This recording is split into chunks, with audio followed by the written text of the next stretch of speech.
In this video, we'll walk through installing the Tenable Nessus Agent on macOS using Bash via remote terminal, and this is in Tenable Vulnerability Management.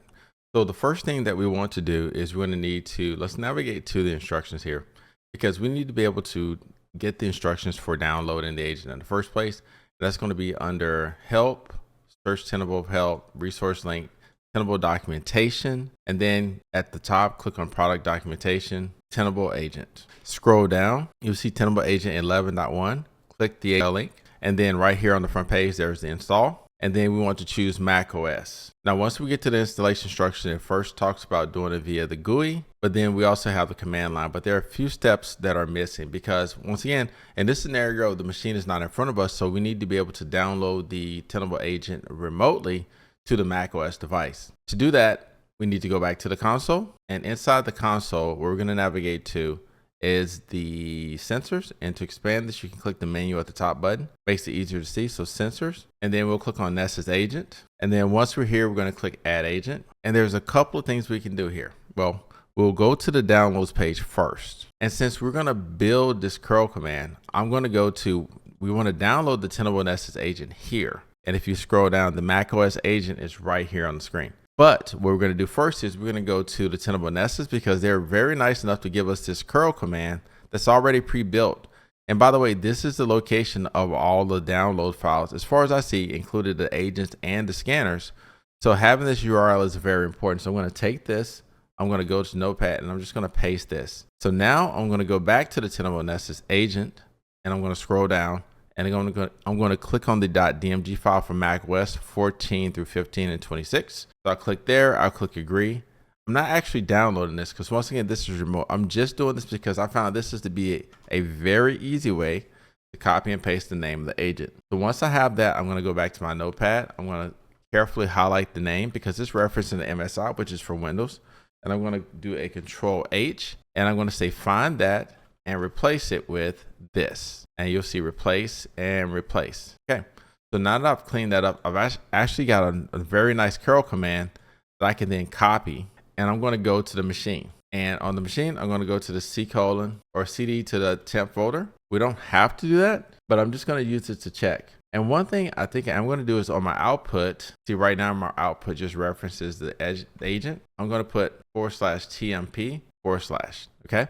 So that way we can output it directly to the temp folder. I'm going to copy here. And just for this video, I've already downloaded the Nessus agent. So, all right, so you can see right there. So RM, and let's get rid of that. All right, so you see there's no Nessus agent. So now let's go ahead and let's test our curl command. I'm going to type clear the screen, move back up to the top, copy the curl command, and let's paste the curl command. All right, and so that's downloading. So now I'm going to run that command again, and there's a fresh copy of the Nessus agent downloaded. So now that we have the agent downloaded, it's in the DMG format.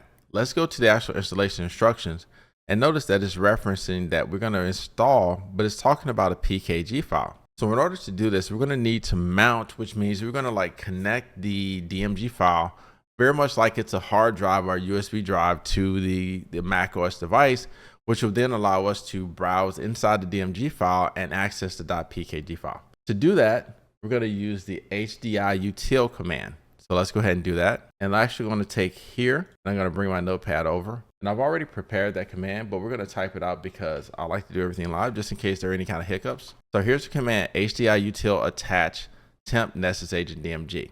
Okay.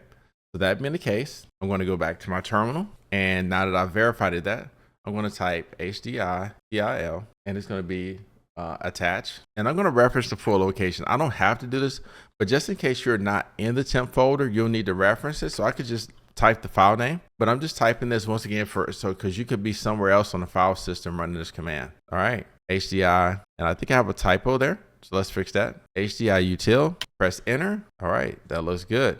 So if you notice here, it's going to say it's in volume Nessus install right here. So volume Nessus agent install. This is where we're going to need to go. So let's go to our instructions now. And you'll see this basically is going to be sudo installer pkg / path to the Nessus install and then -target. Okay. So I've already got this command prepared. I'm going to take this and I'm going to copy it into our Notepad that we're using for this exercise. And this is what it looks like right here. Sudo installer pkg Nessus agent. But once again, we're going to type it out because I like making sure that we type everything just in case there are any kind of weird things that happen. So I'm going to type clear again, and then I'm going to type sudo installer tag pkg/volumes. So we have several there, so you can see that. And once again, I've done this exercise several times to practice for this. So volumes agent. All right, and let's see, we got options here. So sudo pkg volumes. Oh, so Nessus right there. There we go, the installer, and that looks good. And the rest of the command, which is going to be the file inside it, which is going to be the install agent.pkg target / All right, let's press enter. Okay, so that looks like it installed successfully. Let's go back to the documentation. Now you notice right here is referencing opt Nessus Agent sbin, right? So there's a little bit of a trick here because the Nessus Agent is actually not installed here. On Linux, the Nessus Agent is actually a library Nessus Agent run sbin nessuscli. So you can see how this can be a little confusing. So just want to point that out in case you're following these instructions. But in order to run the commands to be able to link the Nessus Agent and stuff like that, or run these agent commands, we need to navigate to sudo library Nessus Agent run. Okay, so let's do that. Now you notice it referenced, I think it referenced the run folder. It's actually just going to be sbin, I believe. But let's take a look right quick. Let's compare. So let's do a ls, or we can do a sudo ls library Nessus Agent and take a look at it. So there's a run folder. Okay, all right, so let's reference that. Let's try this again. So sudo library Nessus Agent. We could just, by the way, cd to the folder, run, and then let's see what's the rest of our path. Should be sbin and then nessuscli. So let's see sbin. All right, and so nessuscli, and we're going to do agent status just to confirm that I got the command correct. Okay, cool. So even though it wouldn't tab out, which kind of like maybe the, okay, am I doing this right? It still shows that it's running the command. So when I run the agent status, it just lets me know if it's connected to the cloud or not, and it's not linked to the manager right now. So this is good. So our next step is we need to actually link it to the manager.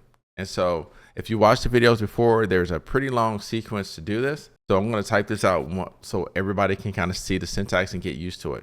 So instead of doing a status, it says that we can install a set of all of the plugins by doing this agent update command. Let's actually see if that works. All right, as you can see, I typed it in. That command doesn't work, but is there an agent update command? There is an agent update command, and then there's a file, but I'm sure you got to reference the file in the right location. But for this, what we're going to do is we're going to immediately, and I'm glad that we did this because I want you to see the syntax, because we're going to run agent and we're going to do the link command. Link, we have to give it a key. We have to give it, for this, we're going to say host equals port, and then we're going to give the optional parameters, which is going to be the groups down here.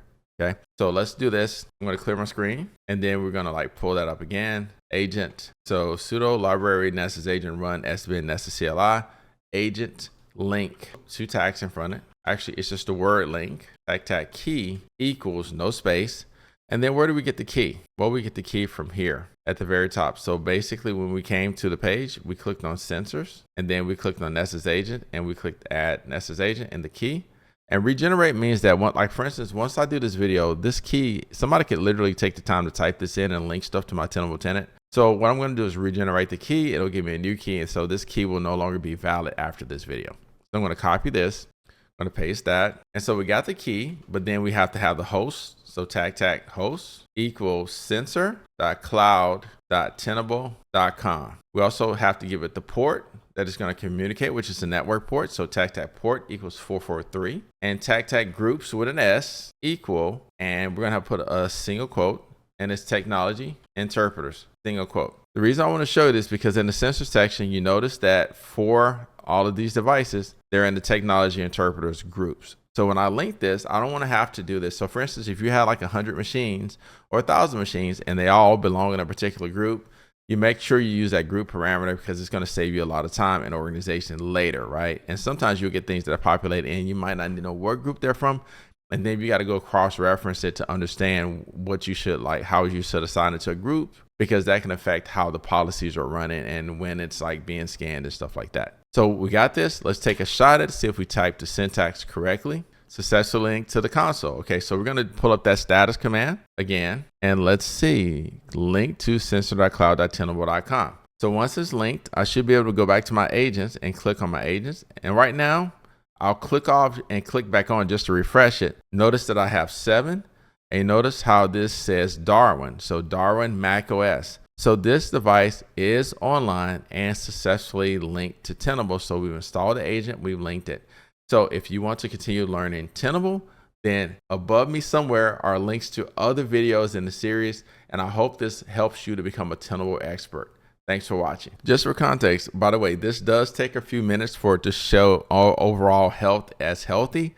So I just want to add this to the end of the video to make sure that you know that it's okay. It just takes it a while to boot up and show healthy like the rest of the agents. There's nothing wrong typically. Thanks for watching.